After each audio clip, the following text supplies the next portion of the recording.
महाभारत की कथा में सबसे कपटी चरित्र शकुनी का है। एक तरह से वही उस अग्नि को भड़काए रखता है जो दुर्योधन के हृदय में जलती रहती है।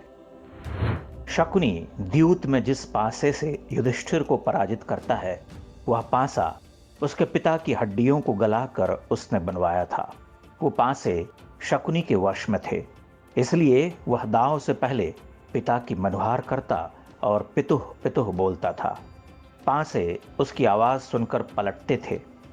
यह एक प्रतीकात्मक कथा है कि मनुष्य घृणा और प्रतिघात में कितना गिर सकता है। शकुनी को अपनी बहन गांधारी के साथ हुए अन्याय का बदला लेना था, तो उसने हर संभव षड्यंत्र रचा। जितना नीचे गिर सकता था गिरता चला गया। लेकिन उसी महाभारत में अर्जुन भी है। अर्जुन और पांडवों ने अपने जीवन में जितने अन्याय अत्याचार सहे, उतने अन्याय अत्याचार सहकर धीरज के देवता भी डोल जाएं। अर्जुन भी डोलता है, युद्ध के मैदान में उतरता है।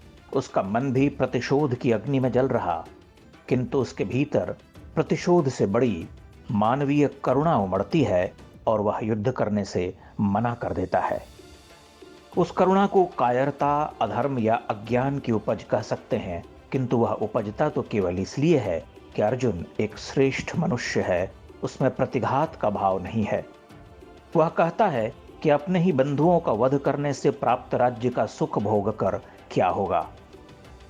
हमें समझना चाहिए कि शकुनी और अर्जुन हर समय में होते हैं। क्या उनकी पहचान करना इतना कठिन है? वर्तमान परिस्थितियों में भी एक तरफ शकुनी के पास से हैं, दूसरी ओर अर्जुन का कर्मपथ है। अर्जुन अपने अहित करने वालों का भी भला ही चाहता है, लेकिन शकुनी जैसे शत्रु उसे निरंतर हराने में लगे हैं। आज के शकुनी भी अपने पिता की हड्डियों के पासे बना रहे हैं।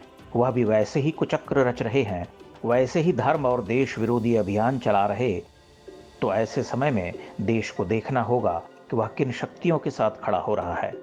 कौन उसे धर्म के पथ पर ले जा रहा और कौन नाश के रास्ते पर ले जाने का प्रयास कर रहा, और कौन शकुनी के साथ है और कौन अर्जुन के साथ।